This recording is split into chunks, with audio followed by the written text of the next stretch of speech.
Pinellas County is a small southern peninsula jutting out of Florida's western flank. It's home to the resort and fishing community of Clearwater. It was also the site of a series of grisly murders.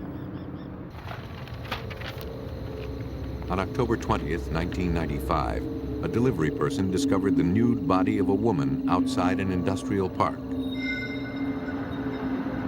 Police arrived at the scene and began to gather clues. But few were found. The victim's clothing and jewelry were gone, and though marks on her wrists and ankles suggested she'd been tied up at some point, no rope was found. Bruises to her body indicated she'd been beaten, but there were no signs of sexual assault. Lack of footprints and broken vegetation suggested she was killed elsewhere, and her body hidden here. The ground did hold a tire impression. Investigators had no guarantee that the killer's vehicle had made it, but the possibility couldn't be overlooked. Plaster was poured over the impression to make a cast for further analysis. At autopsy, the cause of death was determined to be strangulation. Animal hairs were recovered from the body. A few tiny synthetic fibers also were retrieved. None of this would be of any use unless a suspect surfaced. The victim's fingerprints were run through the police database. She was 42-year-old Wendy Ann Evans, who had a record for drugs.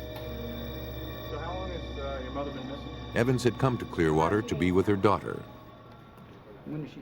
She's had a bad life. The victim's daughter told investigators that her mother had been going through some hard times. I would say approximately. The victim's father had just died. She'd been trying to kick her drug habit, and she believed her cancer was recurring. A few days before her death, she'd even checked herself into a psychiatric facility to cope with her depression. She wanted desperately to pull her life together, but her luck took a fatal turn for the worse.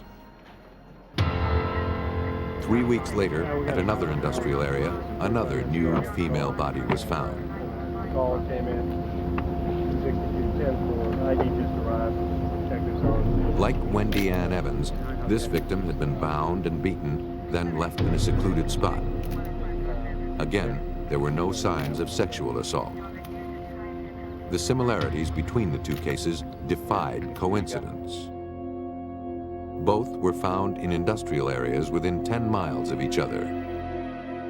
The latest victim was identified by police records as 40-year-old Peggy Darnell, a prostitute from Clearwater. Sergeant Mike Ring worked the case. We had no physical evidence from that scene because of the decomposition of the body. We had no hairs, no fibers, no footprints, no tire tracks that were of any value to the investigation. Nevertheless, investigators suspected the same person was responsible for both murders. And these might not have been the killer's first victims. A check of police records revealed a third victim. 15 months earlier, a prostitute named LaDonna Steller was found murdered. Except for the span of time, the details were eerily familiar. All three women were white females.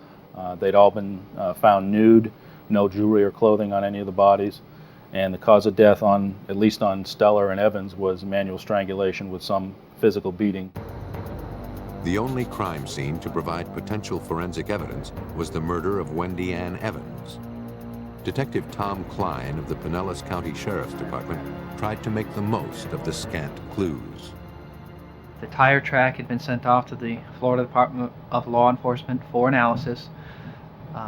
The fibers were being analyzed at FDLE. We were consistently talking to the prostitutes in the area and trying to make contact with their Johns. So we were keeping very busy. And so was the killer. In January 1996, 3 months after Wendy Ann Evans was killed, the body of 27-year-old Cindy Pugh was discovered behind a dumpster. Its location was halfway between where the two other victims were found. And like them, she was nude and had been strangled. If any doubt about a serial killer remained, the murder of Cindy Pugh erased it.